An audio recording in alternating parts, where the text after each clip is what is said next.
Like most of us, I'll never forget the moment Minecraft was introduced into my life. I was a young boy in the throes of a developing mind, age 11. It was a Friday night and I was headed to my friend Lucas's place. Pure hype. Video games were on the agenda as usual, and video games, I liked them, sure. Dabbled in Revenge of the Sith and Ratchet and Clank on the PS2, struggled through the Homer levels on Simpsons Hit and Run and barely made it through the first world on Crash Bandicoot. Video games to me were fun, but they weren't much more. That was until Minecraft. This game tickled my brain in a way nothing had ever done before, and it was about to change my life.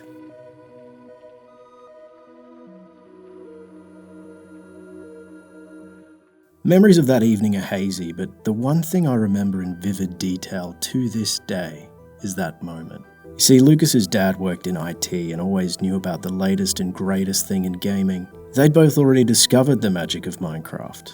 I had no idea. He booted up the game. I was standing behind him and our mutual friend Ethan, probably picking my nose and eating it or something. The world loaded, and I didn't take much interest. The graphics weren't all that great and nothing particular about the art style stood out to me, which is funny seeing as now it's one I love. But then, something happened. Ethan hit a block. It broke and dropped a tiny little version of itself in its wake. It popped and placed itself in his inventory where it sat idle. Okay, I was interested. He broke more dirt blocks, collecting every one. They laughed and joked around about something that wasn't important because I was waiting with bated breath to see what would happen next. That very same block that Ethan broke, he placed somewhere else. I stood up. "Wait," I said. "Can you do that with everything?" Lucas replied, "Yeah." Ethan panned up for just a moment and I looked upon this world that spanned as far as the eye could see, filled with hundreds of thousands of blocks, all at our whim, all subject to change, to decay or prosperity. The possibilities were the point. I didn't have some vision of grandiose castles or factories of stone and ore. I was left only with a feeling of profound influence. In the real world, I was restrained by childhood, primary school bureaucracy, and a family riddled with intricate intergenerational trauma. In Minecraft, I was powerless to nothing, beholden to no one. I could be free. It was a place where anything was possible. It just needed to be built.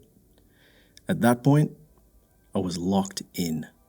That moment and the indescribable feeling it instilled, that feeling that can't necessarily be defined or recreated, is the dragon I've been chasing since I first set eyes on the game.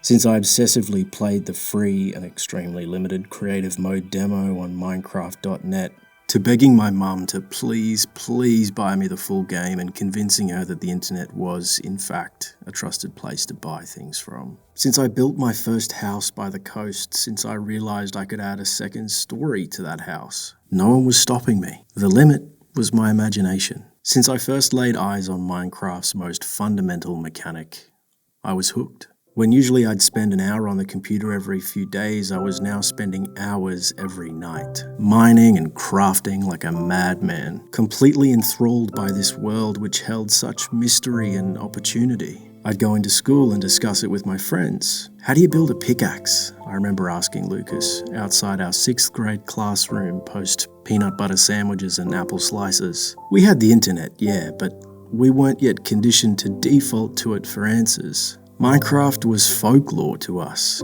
a shared narrative. I built moats and towers and docks and bridges. I dug for iron, gold, and the ever-elusive diamonds. Each new day spent with the game was a new possibility found and a new creative vision fulfilled. Between all the excitement, in those quiet moments wandering the landscape or admiring the beachside view from my poorly constructed 2-story house, dulcet piano keys would creep in from the ether. A soundtrack so hauntingly beautiful and astoundingly apt that I had no idea at the time it would one day have the ability to make me cry. Just like so many things in those early days of Minecraft and our childhoods, it was something we took for granted.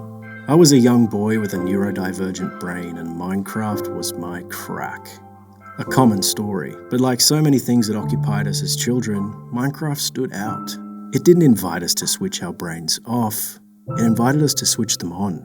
I'll never forget what my older brother said one day to my mum, who understandably was concerned with the dramatic uptick in time I'd spent staring down the barrel of our family PC, chipping away at dirt and stone. She raised the concern and my brother replied, "Don't worry, Mum, it's educational.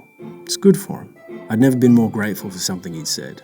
Not only was it the ultimate display of brotherly love, at its core it was more true than he even knew at the time. Him being the authority on gaming and computer-related stuff, my mum accepted his word. Minecraft was teaching me, not just about sustainability, design, or engineering. It was teaching me something much more profound. That in this often chaotic, terrifying, disempowering world, there was still peace to be found, still beauty, and most importantly, stability. There were avenues to express freedom that hadn't yet been reduced to something entirely commercial, something calculable or administrable. One person had the ability to change an infinite and vast reality from the most humble beginnings. I had agency and influence. In Minecraft, I didn't just feel important, I really was. Naturally, like millions of others, I wasn't content with just playing Minecraft. I practically wanted to live in it. How could you blame me? This world had recognized me as the important being I was, that we all are, and placed the power to prove it in my own hands. I wanted to learn more. I wanted to exist in that world when I couldn't even play it. One thing led to another, and I'd combined my predisposition for YouTube watching with my adoration for Minecraft. I found the Yogscast, watched The Shadow of Israfel with nail-biting anticipation. I formed a parasocial bond with Simon, Lewis, Sips and Shin, gorged on their Tech It series from each point of view. I watched Chimney Swift's Minecraft files religiously. I stumbled across Achievement Hunter and became entangled in their long-standing and classic Let's Play Minecraft series. I listened to that severely dated dubstep remix of Sweden way more times than I'd like to admit.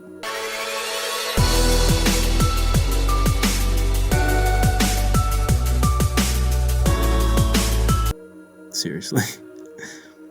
As life was changing and I grew into a young teen, so many things were uncertain. My body quickly became unrecognizable. My mind grew a more dark and complex place. My parents separated. Life at home didn't always feel safe, and I grew distant from friends I was once sure would be around forever. The chaotic ebb and flow of life did what it does best, but Minecraft remained, fundamentally unchanged, evolving, sure, but stable at its core. Everything life felt it wasn't. It was a place I could always go back to. In place of a real tribe or community, it felt more like home than home ever did. Once again, the versatility of this game provided a fertile ground for an overstimulated early teen's mind to seize control of his life without the disturbance of outside forces.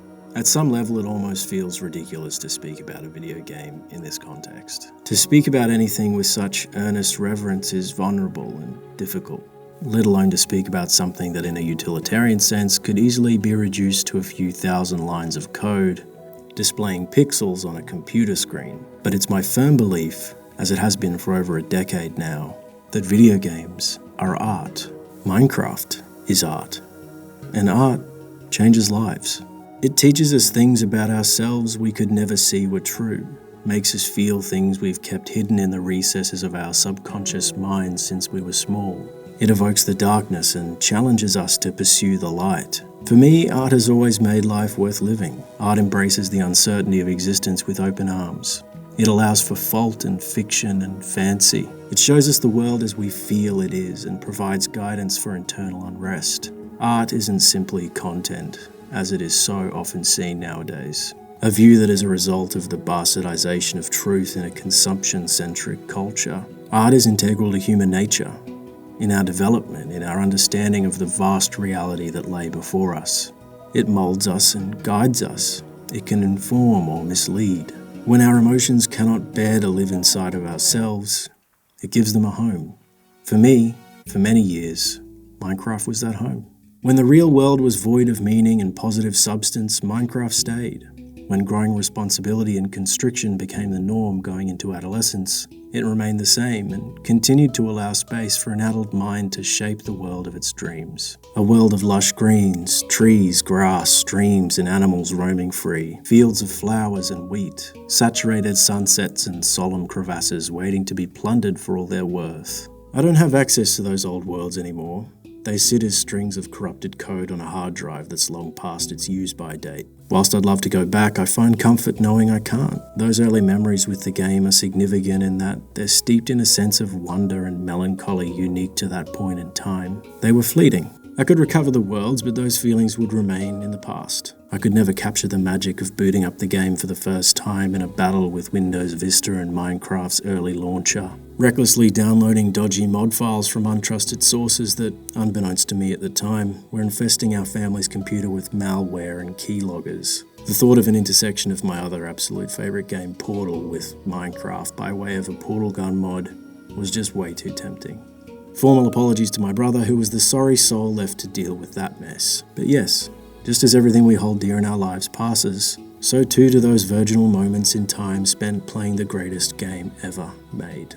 To this day, when I boot up Minecraft, I find myself still searching for those feelings I once took for granted. Sometimes a remnant of them will flicker to the front of my mind when I have an idea that challenges my preconceived notion of what was once possible in the game. I could do this or that. And I do, and it's fun, but it's not the same, and as quickly as those feelings come, they go. I'm much older now than I was in the golden age of Minecraft, 25. The mountain of responsibilities has grown far taller than my teenage self could comprehend.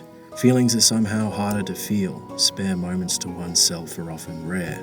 Not many things have remained the same in my life since that night at Lucas's place. But Minecraft stayed. I share the common experience of booting up the game a few times a year, having an amazing 2 weeks or few months with it, and then putting it back away for safekeeping. But in those moments where I do revisit it, I find the core essence of the game remains the same. Where I increasingly fear losing control, Minecraft hands me the reins, existing as a reminder of the choices we have the power to make every day. And when I play that game today and become lost in a cave system or fixated on building some idyllic, cozy home, I can almost forget it's the same game I loved as a child, until I hear the subtle start of wet hands, and just for a moment, I'm a kid again. All the bullshit washes away, the work drama, financial stress, what's for dinner tonight or the next night. It's just me in this simple little world made of blocks, ripe with prospects and hope. A world that is somehow uniquely my own and also shared by millions of people across the globe. The potential to shape it existing within us all.